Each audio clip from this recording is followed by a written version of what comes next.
Okie doke. Hello, Blue, and anybody else watching. So, I'm going to make a habit of actually pausing this while I do tedious things so that you don't have to watch me fumble around. That said, what I want to show is the process, and ignore this post processing here with all the bloom being just nuts. Um, but what I want to show is the process of how we wind up getting to this sort of awesomeness using Substance Painter. Now, um, basically, we're taking the underlying uh, textures and whatnot that Blue you've already created, and we apply them to we import that and the model into Substance Painter, and then do either some painting or some procedural application of grunge or whatever it is we feel like we need to do in the case of that particular model. Then we export back out the textures, but they're going to be new textures now that have all of the stuff applied. And then we plop it back into Unity and we're good to go. The model itself doesn't actually get touched by Substance Painter whatsoever. And assuming that the UVs are good, which to my knowledge, all of yours are, no problems. If there is anything that is messed up, UVs wise, I can do an automated UV unwrap using 3D coat, which I have. I'm not sure if you can do that in Maya or not. You probably can, but I don't know how to do it. So, um, and 3D coat is kind of renowned for that. So, I'm happy to take that on. Uh, One of the other things is that Blue, when you send us models, and by us I mean Synth and I, a lot of times you're sending us, helpfully, um, a variety of actual submeshes. Now, what we've been doing is then using an a variety of different mesh merge tools to combine those together and atlas those.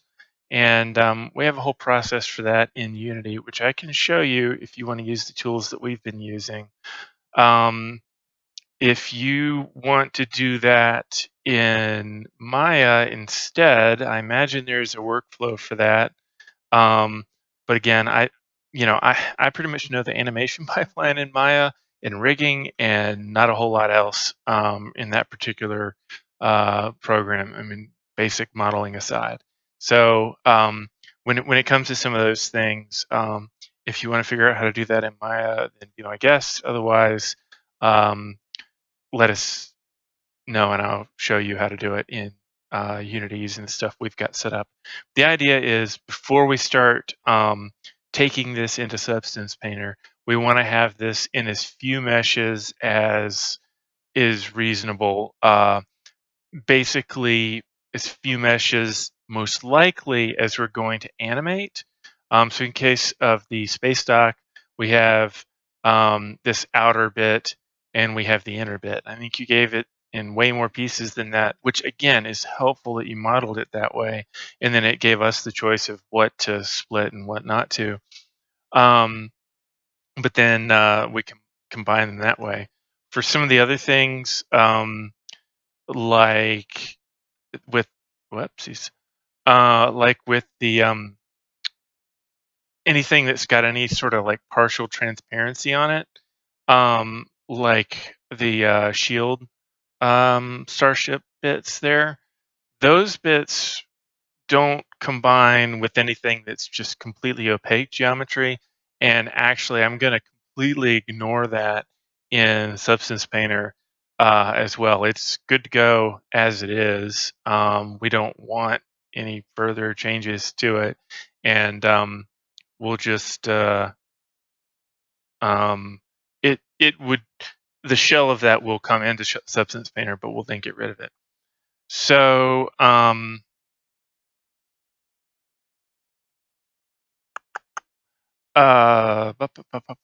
that pretty much handles it. Everything else would need to be combined.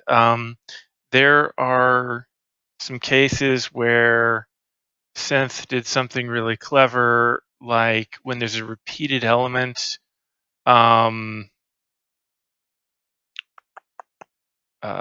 Here,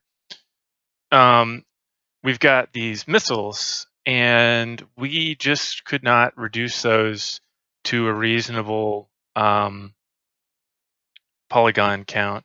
Now, granted, we were shooting for a very, very small polygon count because this is before we were using GPU instancing. And so we were using dynamic batching then, which is a lot more vertex count sensitive. Remember, we were shooting for 300 or fewer on vertices, and now we couldn't care less about that.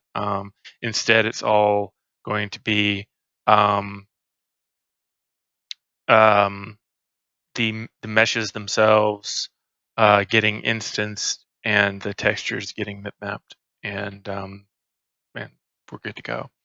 So at any rate, rather than combining this all into one big mesh, since it had a bunch of repeated elements, since it's got all these little missiles on there, he left those individually and combined them that way. So there's a few weird cases of things where we're going to want to do something